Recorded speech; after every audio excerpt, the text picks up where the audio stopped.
နေ့စဉ်သုံးပစ္စည်းများနောက်ွယ်ကလိုအပ်ချက်တင်ပတ်ဝင်ခြင်းကအရာဝတ္ထုတွေကိုသေချာပြန်ကြည့်ဘူးပါသလားရိုးရှင်းတယ်လို့ထင်ရတဲ့ပစ္စည်းတိုင်းမှာဒီဇိုင်းပညာရှင်တွေထည့်သွင်းခဲ့တဲ့လိုအပ်ချက်တွေဒါမှမဟုတ်အသက်ကယ်ရည်ရွယ်ချက်တွေရှိနေပါတယ်ကျွန်တော်တို့ TNT Channel လေးမှာမိတ်ဆွေတို့အတွက်ဗဟုသုတများစွာတင်ဆက်ပေးနေတာမို့ Channel လေးကို Like and Subscribe နှိပ်ပြီးကြည့်ရှုအားပေးခဲ့ကြပါဦးခင်ဗျာကျွန်တော်က PK ပါဒါဆိုအစီအစဉ်လေးစလိုက်အောင်ပါနံပါတ်1ဘောပင်အဖုံးရှိအပေါက်ငယ်ပထမအဦးဆုံးလိုအပ်ချက်ကတော့ဘောပင်အဖုံးရဲ့အပေါ်ဆုံးကသေးငယ်တဲ့အပေါက်လေးဖြစ်ပါတယ်ဒီအပေါက်လေးကဘာကြောင့်ရှိနေတာလဲလို့တွေးမိမှာပါဒါဟာဘောပင်မလျှောက်စေဖို့ဒါမှမဟုတ်ဖိအားကိုထိန်းညှိပေးဖို့တက်ပဲလားအဖြေကမဟုတ်ပါဘူးအဓိကရွယ်ချက်ကအသက်ကယ်လုံခြုံရေးပါအထူးသဖြင့်ကလေးငယ်တွေကဘောပင်အဖုံးကိုသွားနဲ့ကိုက်ပြီးမတော်တဆမျိုးရှာမိတတ်ပြီးဒီလိုမျိုးရှာမိတဲ့အခါမှာအဖုံးကလေးပြုတ်နဲကိုလုံးဝဝင်ရောက်ပိတ်ဆို့မသွားစေဖို့အတွက်အဲ့ဒီအပေါက်ငယ်ကအရေးကြီးတဲ့အခန်းကဏ္ဍကနေပါဝင်နေပါတယ်အဖုံးပိတ်ဆို့သွားရင်တော့အဲ့ဒီသေးငယ်တဲ့အပေါက်ကနေတဆင့်လေနှဲငယ်ဝင်ထွက်နိုင်ပြီးစေကူသားမှုခံယူဖို့အတွက်အသက်ရှင်တန်ခွင့်အရှိန်ကိုတိုးမြင့်ပေးလိုက်တာပ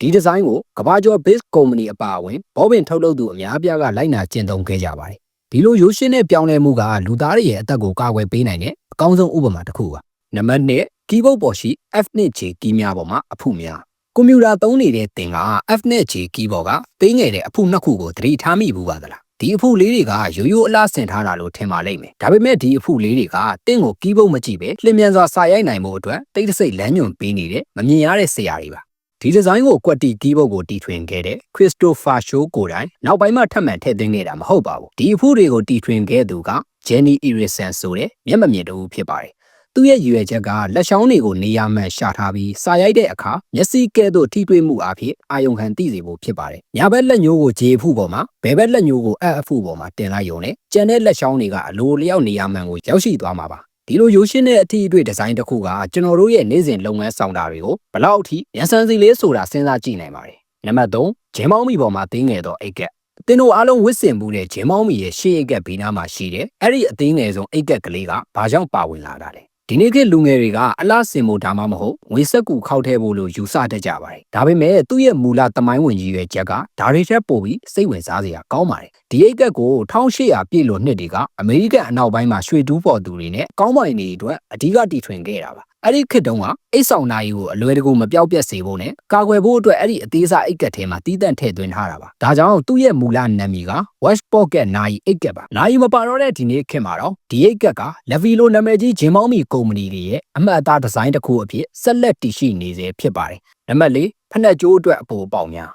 းအားကစားဖက်နှက်ဒါမှမဟုတ်ပြေးဖက်နှက်တွေကိုတေချာကြည့်ဖို့ပါသလားအပေါ်ဆုံးဖက်နှက်ကြိုးအပေါက်ပြီးမှတီရှာအပေါက်ငယ်လေးတပေါက်ထပ်ပြီးပါဝင်နေတာကိုတွေ့ရပါလိမ့်မယ်အဲ့ဒါကိုလူအများစုကအသုံးမပြုကြပါပဲဒီအပေါက်လေးကပြီးတဲ့သူတွေနဲ့အားကစားသမားတွေရဲ့ရှေ့တော့ကိုအကြီးအကျယ်ကာဝယ်ပေးနိုင်ပါတယ်ဒီအပေါက်လေးကိုအသုံးပြုပြီးဖက်နှက်ကြိုးကိုထူးခြားတဲ့ပုံစံနဲ့ပြန်လည်တီထိုးရှည်နှောင်လိုက်တဲ့အခါဟီလော့ဒါမှမဟုတ်လေးလော့ဆိုတဲ့ပုံစံကိုရရှိစေပါတယ်ဒီလိုပြုလုပ်ရှင်အဖြစ်ဖက်နှက်ဝစ်စင်တဲ့အခါရှေးဖနှောင်းဟာဖက်နှက်ထဲမှာလုံးဝလှုပ်ရှားမှုမရှိတော့ပဲမြဲမြံစွာရှုံနှောင်ထားသလိုဖြစ်သွားပါတယ်။ဒါကြောင့်ပြေးတဲ့အခါတောင်တက်တဲ့အခါဒါမှမဟုတ်ပြင်းထန်တဲ့အားကစားတွေလုပ်တဲ့အခါမှာရှေးတော့ပွန်းပဲ့ခြင်းနဲ့ဒဏ်ရာရရှိခြင်းကိုထိရောက်စွာရှော့ချပေးနိုင်ပါတယ်။နံပါတ်5ခေါင်းဖက်ရှင်အုတ်ထုပ်များပေါ်ရှိဘောလုံးငယ်စောင်းရသည်မှာအနှွေးတဲ့အုတ်ထုပ်ကိုစောင်းမှုကြပါလိမ့်မယ်။အုတ်ထုပ်ရဲ့အပေါ်ဆုံးမှာရှိတဲ့ဖားလျားကျနေတဲ့ဘောလုံးငယ်လေးကအလှဆင်မှုတက်တက်မဟုတ်ခဲ့ပါဘူး။ဒီဘောလုံးငယ်လေးရဲ့လှုပ်ဝက်ချက်ကိုသိဖို့ဆိုရင်တမိုင်းကိုပြန်ကြည့်ဖို့တော့လိုပါတယ်ဒီပွန်ပွန်လို့ခေါ်တဲ့ဘောလုံးငယ်လေးတွေရဲ့မူလစစ်မြစ်က18ရာစုပြင်သစ်ရေတက်စီကနေစတင်ခဲ့တာပါအဲ့ဒီတုန်းကတင်မောတွေကအခုခေတ်လိုခေတ်မီဒီဇိုင်းမဟုတ်ပဲမျက်နှာချက်ကနှိမ်လွန်းပြီးအကျဉ်းဆုံးဖြစ်ပါတယ်လှိုင်းနေချမ်းတဲ့အခါရေတက်သားတွေကတင်မောမျက်နှာချက်နဲ့ခေါင်းမတိုက်မိစေဖို့အတွက်သူတို့အုပ်ထုပ်ရဲ့အပေါ်မှာဒီပွန်ပွန်ဆိုတဲ့အကာအကွယ်ဘောလုံးငယ်လေးကိုထည့်သွင်းရှုပ်လုပ်ခဲ့ကြတာဖြစ်ပါတယ်နံပါတ်6ကားရှိမှန်ရှိအနက်ရောင်အဆက်ပြောင်များကားတစ်စီးရဲ့ရှေ့မှန်ဘေးပေါင်တစ်လျှောက်မှာအနက်ရောင်အဆက်အပြောက်သေးလေးတွေပါဝင်နေတာကိုသင်သတိထားမိပါလိမ့်မယ်ဒီအဆက်ပြောက်လေးတွေကရုပ်တရက်ကြည့်ရင်အလှဆင်ဒီဇိုင်းလို့ထင်ရပေမဲ့သိပ္ပံနည်းကြမှာတော့သူကအရေးကြီးတဲ့လုပ်ငန်းဆောင်တာနှစ်ခုကိုလှုပ်ဆောင်နေပါတယ်ဒီအနက်ရောင်အဆက်အပြောက်ကို frit လို့ခေါ်ပြီးပထမအဦးဆုံးလှုပ်ဆောင်တာကတော့ကားရှိမှန်ကိုကိုယ်တည်းနဲ့ရှိတ်ဆက်ပေးထားတဲ့ကော်ကိုနေအောင်ကြည်တန်ကြောင့်ပျက်စီးမသွားစေရန်ကာဝယ်ပေးတာဖြစ်ပါတယ်ဒါအပြင်ဒီအဆက်အပြောက်တွေကမှန်ကိုအပူချိန်များတဲ့အခန်းထဲပြုပြင်တဲ့အခါအပူချိန်ကိုတညီတည်းဖြန့်ဝေပေးခြင်းဖြင့်မှန်ကွဲမှုမဖြစ်အောင်လည်းတားဆီးပေးပါတယ်။ဒါကြောင့်သင်ဟာဒီအနက်ရောင်အဆက်အပြောက်လေးတွေကိုရိုးရိုးအလားဆင်တာလို့မှတ်ယူလို့မရပါဘူး။ဒါဟာကားရဲ့ဘေးကင်းလုံခြုံမှုအတွက်မရှိမဖြစ်ဒီဇိုင်းအစိတ်ပိုင်းတစ်ခုဖြစ်ပါတယ်။နံပါတ်9ဓာတ်မီးများ၏အောက်ခြေရှိအရှင်အတက်များ အရေးပေါ်အသုံးဖို့ဒါမှမဟုတ်အမှောင်ထဲမှာအသုံးပြုဖို့တင်ပိုင်ဆိုင်ထားတဲ့ဓာတ်မီးကိုပြန်ကြည့်လိုက်ပါမီးတီးထိပ်ပိုင်းဘေးပတ်လည်မှာအနည်းငယ်ထိုးထွက်နေတဲ့အရွှန်တက်လေးတွေကိုတွေ့ရပါလိမ့်မယ်ဒီအရွှန်တက်တွေရဲ့လှုပ်ဝက်ချက်ကတော့ဘက်ထရီမကုန်အောင်ကာကွယ်ပေးခြင်းပါတကယ်လို့သင်ကဓာတ်မီးကိုမတော်တဆဖွင့်ထားပြီးမြေပြင်ပေါ်မှာမှောက်ရက်ထားခဲ့မယ်ဆိုရင်ဘာဖြစ်မလဲဒီအရွှန်တက်တွေကဓာတ်မီးမျက်နှာပြင်တစ်ခုလုံးမြေကြီးနဲ့ထိတွေ့မှုမရှိအောင်ကြားခံပေးထားပါတယ်ဒါကြောင့်ဓာတ်မီးကောင်းတဲ့မြေပြင်ကြားမှာသေးငယ်တဲ့ကွာဟမှုတစ်ခုရှိနေပြီးအဲ့ဒီကွာဟမှုကနေအလင်းရောင်နည်းငယ်ထွက်လာစေပါတယ်အဲ့ဒီလိုအလင်းရောင်ထွက်နေတာကိုတင်တွေးတဲ့အခါမှာဓာတ်မီးပွင့်နေပြီပါလားဆိုပြီးပြန်ပိတ်နိုင်ပါပြီရိုးရှင်းတဲ့ဒီဇိုင်းတစ်ခုကဘက်ထရီကုန်ကြမှုကိုဘယ်လိုကာကွယ်ပေးလဲဆိုတာကိုဒီအရွှန်တက်လေးတွေကပြသနေတာပါနံပါတ်၈ပေါင်မုံလှီးဓာတ်ဤသွားများ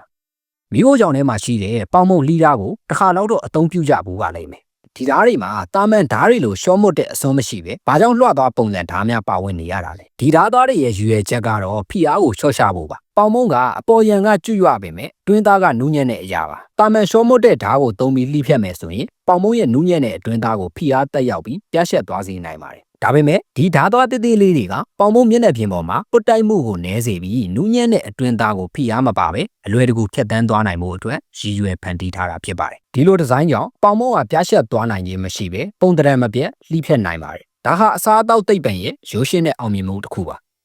နံပါတ်9ရှိုရှင်ချောင်းဤအပေါင်ငယ်နောက်ဆုံးလှုပ်ဝက်ချက်ကတော့ရှိုရှင်လိုလီပေါလို့ခေါ်တဲ့ပလတ်စတစ်ချောင်းရဲ့အောက်ရှိနားမှာရှိတဲ့အပေါင်ငယ်လေးပါဒီအပေါက်ကဘာကြောင့်ပါဝင်လာရတာလဲအဲ့ဒါကရှိုရှင်အရေးပျော်သွားတဲ့အခါစီးကြဖို့အတွက်လားဒီအပေါက်ရဲ့အဓိကယူရဲ့ချက်ကရှိုရှင်ခေါင်းကိုဒုတ်ချောင်းနဲ့ခိုင်နေစွာချိတ်ဆက်ဖို့ပါရှိုရှင်ထုတ်လုပ်တဲ့လုပ်ငန်းစဉ်မှာပလတ်စတစ်ချောင်းကိုအရေးပျော်နေတဲ့တကြားလုံးအရောနှောတဲ့ကိုထည့်နစ်လိုက်ပါတယ်အဲ့ဒီအခါဒီအပေါက်လေးတဲကိုတကြားလုံးတွေဝင်ရောက်သွားပြီးအေးခဲမှာကြောသွားတဲ့အခါရှိုရှင်ခေါင်းကိုဒုတ်ချောင်းနဲ့အလိုလျောက်တော့ခတ်လိုက်တယ်လို့ဖြစ်သွားပါတယ်ဒါကြောင့်ရှိုရှင်ကင်ထားတဲ့အခါတကြားလုံးခေါင်းဟာဒုတ်ချောင်းပေါ်ကနေအလွယ်တကူကျွတ်ထွက်မသွားစေဖို့ဒီအပေါက်လေးတွေကအရေးပါတဲ့အခန်းကဏ္ဍကနေပါဝင်နေပါတယ်ဒါတွေကတော့နေ့စဉ်သုံးပစ္စည်းတွေရဲ့နောက်ွယ်ကအကြောင်းအရာတွေဖြစ်ပါတယ်ကြည့်ရှုအားပေးခဲ့ကြတဲ့တယောက်ချင်းစီတိုင်းကိုအထူးပဲကျေးဇူးတင်ပါတယ်ခင်ဗျာ Channel လေးကို Like and Subscribe လုပ်ထားပြီးနောက်ဗီဒီယိုတွေမှာဘလို့ထူးဆန်းဖွယ်အကြောင်းအရာတွေကိုတင်ဆက်ပေးမလဲဆိုတာကိုစောင့်မျှော်ကြည့်ရှုအားပေးကြပါအောင်ခင်ဗျာ